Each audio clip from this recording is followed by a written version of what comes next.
Bar and Roundup, brought to you by Lulu Exchange, Al Hilal Hospital and Medical Center, Adventist Academy, and Lawrence Center for Global Education.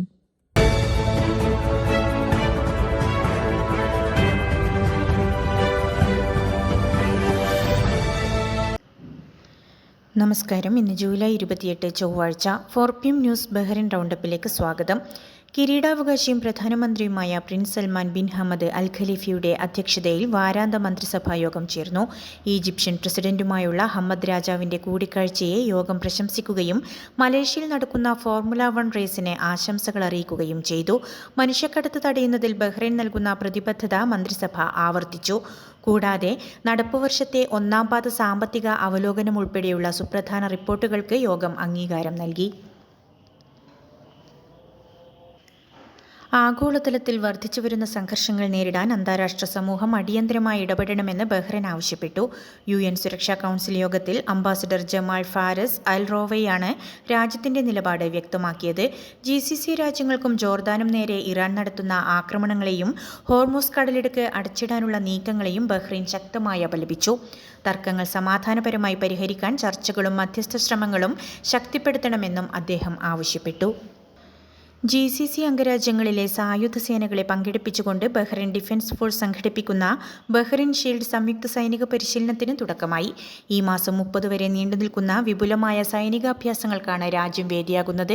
GCC രാജ്യങ്ങൾ തമ്മിലുള്ള സൈനിക സഹകരണം ശക്തമാക്കുക, പ്രതിരോധ രംഗത്തെ പരിചയസമ്പത്ത് പങ്കുവയ്ക്കുക, പൊതുവായ സുരക്ഷാ വെല്ലുവിളികളെ ഒന്നിച്ചു നേരിടാൻ പരസ്പര സഹകരണം മെച്ചപ്പെടുത്തുക എന്നിവയാണ് ഇതിന്റെ പ്രധാന ലക്ഷ്യം.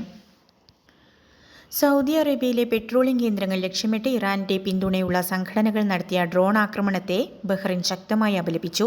രാജ്യാന്തര നിയമങ്ങളുടെ നഗ്നമായ ലംഘനമാണ് ഇതെന്നും മേഖലയിലെ സുരക്ഷയ്ക്ക് ഇത് വലിയ ഭീഷണിയാണെന്നും വിദേശകാര്യ മന്ത്രാലയം വ്യക്തമാക്കി.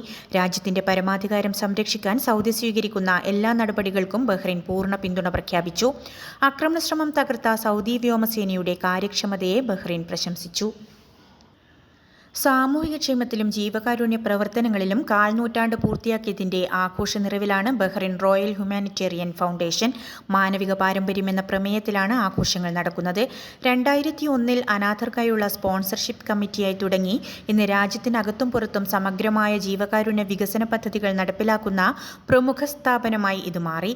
അനാഥ സംരക്ഷണ രംഗത്ത് ഹമ്മദ് രാജാവ് നൽകിയ സംഭാവനകൾക്ക് നിരവധി അന്താരാഷ്ട്ര പുരസ്കാരങ്ങളും ലഭിച്ചിട്ടുണ്ട്. കഴിഞ്ഞ വർഷത്തെ അപേക്ഷിച്ച് ജൂൺ മാസത്തിലെ വൈദ്യുതി ബില്ലിൽ പെട്ടെന്നുണ്ടായ ഭീമമായ വർധനവിനെക്കുറിച്ച് ഉചിതമായ വിശദീകരണം നൽകണമെന്ന് നോർത്തേൺ മുനിസിപ്പൽ കൗൺസിലർ അധികാരികളോട് ആവശ്യപ്പെട്ടു. മുൻ വർഷങ്ങളിൽ 70 മുതൽ 90 ദിനാർ വരെ ലഭിച്ചിരുന്ന കുടുംബങ്ങൾക്ക് ഈ ജൂണിൽ 200 ദിനാറിന് അടുത്താണ് ബിൽ വന്നതെന്ന് councillor Muhammad Saad Al Dosari പറഞ്ഞു. ബില്ലിംഗ് രീതികൾ, മീറ്റർ റീഡിംഗ്, താരിഫ് മാറ്റങ്ങൾ എന്നിവയെക്കുറിച്ച് വ്യക്തത വരുത്താൻ ബന്ധപ്പെട്ട മന്ത്രാലയം തയ്യാറാകണമെന്ന് അദ്ദേഹം ആവശ്യപ്പെട്ടു. ഇന്നത്തെ മണി എക്സ്ചേഞ്ച് നിരക്കുകൾ നിങ്ങൾക്കായി നൽകുന്നു ലുലു എക്സ്ചേഞ്ച് ബഹ്റൈൻ.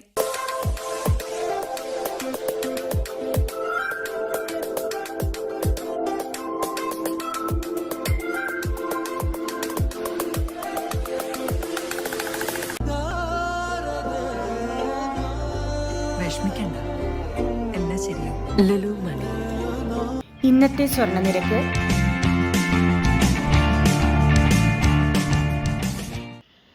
സല്ലാഖ് ഹൈവേയിൽ 2 സൈക്കിൾ യാത്രക്കാരുടെ മരണത്തിനും മറ്റ് 2 പേർക്ക് പരിക്കേൽക്കാനും ഇടയാക്കിയ വാഹനാപകട കേസിൽ പ്രതിയുടെ 7 വർഷത്തെ തടവ് ശിക്ഷ അപ്പീൽ കോടതി ശരിവച്ചു. വാഹനം ഓടിക്കുന്നതിനിടെ താഴെ വീണ സിഗരറ്റ് എടുക്കാൻ ശ്രമിച്ചപ്പോഴാണ് 29-കാരനായ ഡ്രൈവർക്ക് നിയന്ത്രണം നഷ്ടമായി അപകടമുണ്ടായത്. ലഹരി വസ്തുക്കൾ ഉപയോഗിച്ചതിനും പരിക്കേറ്റവരെ സഹായിക്കാതെ സംഭവസ്ഥലത്ത് നിന്ന് രക്ഷപ്പെട്ടതിനും ഡ്രൈവർക്കെതിരെ കുറ്റം തെളിഞ്ഞിരുന്നു. മാസം തികയാതെ പ്രസവിച്ച കുഞ്ഞിന് ആവശ്യമായ വൈദ്യസഹായം നൽകാൻ തയ്യാറാകാതെ മരിക്കാനിടയാക്കിയ കേസിൽ ഏഷ്യൻ ദമ്പതികളുടെ 3 വർഷത്തെ തടവ് ശിക്ഷ അപ്പീൽ കോടതി ശരിവച്ചു. മൃതദേഹം സംസ്കരിക്കാൻ സഹായിച്ച അമ്മയുടെ കൂട്ടുകാരിയുടെ 1 വർഷത്തെ തടവ് ശിക്ഷയും ശരിവച്ചിട്ടുണ്ട്. അനധികൃതമായി രാജ്യത്ത് തങ്ങിയതിന് 3 അധിക തടവ് ശിക്ഷയും കോടതി വിധിച്ചു. ശിക്ഷാ കാലാവധി പൂർത്തിയാക്കിയ ശേഷം ഇവരെ നാടുകടത്തും. പ്രവാസ ജീവിതം അവസാനിപ്പിച്ച് നാട്ടിലേക്ക് മടങ്ങുന്ന പ്രശസ്ത കലാകാരനും കായംകുളം പ്രവാസി കൂട്ടായ്മ അംഗവുമായ ദീപക് തണലിന് സംഘടന യാത്രയയപ്പ് നൽകി. പ്രസിഡന്റ് അനിൽ ഐസക്കിന്റെ അധ്യക്ഷതയിൽ ചേർന്ന യോഗത്തിൽ വെച്ച് ഉപഹാരവും കൈമാറി. General secretary Jayesh Thannickal, treasurer Thomas Philip, സാമൂഹിക പ്രവർത്തകരായ ചന്ദ്രബോസ്, ജേക്കബ് തേക്കുതോട്, മണിക്കുട്ടൻ തുടങ്ങിയവർ ചടങ്ങിൽ പങ്കെടുത്ത് സംസാരിച്ചു. ശ്രീനാരായണ കൾച്ചറൽ സൊസൈറ്റിയുടെ പുതിയ ഭരണസമിതി അംഗങ്ങൾ ബഹ്റൈനിലെ ഇന്ത്യൻ അംബാസിഡർ വിനോദ് കെ ജേക്കബുമായി കൂടിക്കാഴ്ച നടത്തി. പുതിയ ചെയർമാൻ സുനീഷ് സുശീലന്റെ നേതൃത്വത്തിലുള്ള പ്രതിനിധി സംഘമാണ് അംബാസിഡറെ കണ്ടത്. വരും ദിവസങ്ങളിൽ സൊസൈറ്റി നടപ്പിലാക്കാൻ ഉദ്ദേശിക്കുന്ന സാമൂഹിക, സാംസ്കാരിക, വിദ്യാഭ്യാസ, ക്ഷേമ പ്രവർത്തനങ്ങളെക്കുറിച്ച് കൂടിക്കാഴ്ചയിൽ ചർച്ച ചെയ്തു. സൊസൈറ്റിയുടെ പുതിയ ഭരണസമിതിക്ക് അംബാസിഡർ ആശംസകൾ നേർന്നു. വാർത്തകളുടെ വിശദവിവരങ്ങൾ ഞങ്ങളുടെ വെബ്സൈറ്റായ 4pmnewsonline.com സോഷ്യൽ മീഡിയ ഹാൻഡിലുകളിലൂടെയും ലഭ്യമാണ്. നന്ദി, നമസ്കാരം.